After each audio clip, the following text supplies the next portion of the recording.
إزاي تحسب مصاريف ودخل عيادتك من غير وجع دماغ؟ ناس كتير بعدت تقول إحنا مش عارفين نحسب دخل العيادة الحقيقي ولا فاهمين الفلوس بتروح فين، ودي الحلقة اللي هتجاوب السؤال ده بشكل نهائي. يا جماعة إدارة العيادة مش شغلانة، ده business، واللي بيتعامل مع عيادته بطريقة نشتغل وربنا يسهل بيخسر فلوس كتير جدًا وهو مش واخد باله. النهارده هاقول لك أبسط طريقة تحسب بيها مصاريف ودخل العيادة من غير محاسب ومن غير Excel ومن غير غلاسة. خلّوني بس الأول أرحّب بيكم وأقول لكم مساء الخير عليكم وأهلًا ومرحبًا بيكم حلقة جديدة من نينجا بينز. معايا خريج دكتور سنان صحيح، بس نينجا.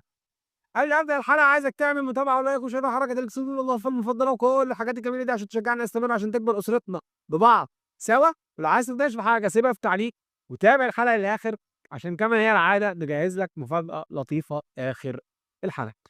جاهز نبدأ؟ يالّا بينا. أول حاجة اقسم مصاريف عيادتك ل3 صناديق، صندوق واحد مصاريف ثابتة fixed cost دي اللي بتدفع سواء اشتغلت أو ما اشتغلتش، زي الإيجار، النت، القهوة، المناديل، المَيّة، الرواتب الثابتة، التعقيم، الصيانة الدورية، بنزين عربيتك. صندوق 2 مصاريف متغيرة variable costs دي اللي بتزيد لمّا تشتغل أكتر وتقل لمّا الشغل يقل، زي الخامات، البنج، الإمبريشن، مواد الحشو، فلوس المعمل، أي معدات disposable بتستخدم حسب عدد الحالات. صندوق 3 مصاريف شخصية ومصاريف البيت، ودي أهم نقطة ناس كتير بتغلط فيها، لإن الدكتور بياخد فلوس من الدرج ويروّح البيت وبعدين يسأل الفلوس بتروح فين. تاني حاجة اربط كل خدمة بتكلفتها الحقيقية، يعني لو بتعمل حشو composite say مثلًا ب600 جنيه، لازم تكون عارف إنه مثلًا خامات 70، استهلاك أجهزة وتعقيم 30، وقت الدكتور اللي هي تسعيرة الساعة 100، نصيب المعمل أو المساعد 20، يبقى التكلفة 220، يبقى ربحك 380، ساعتها تبقى فاهم مش حافظ.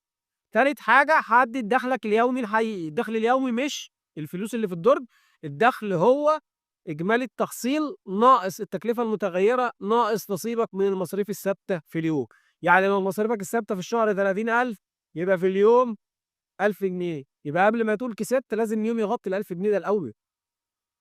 رابع حاجة حساب الربح الشهري والمعادلة بسيطة، الربح بيساوي إجمالي دخل العيادة ناقص المصاريف الثابتة والمتغيرة ومصاريف البيت، لو المعادلة دي طلعت بالثابت يبقى أنت بتشتغل نفسك ما حدش بيشتغلك، طلعت صفر يبقى أنت بتلعب تبريد جري في المكان، طلعت موجب ما تقولش لحد وداري على فرختك تبيض.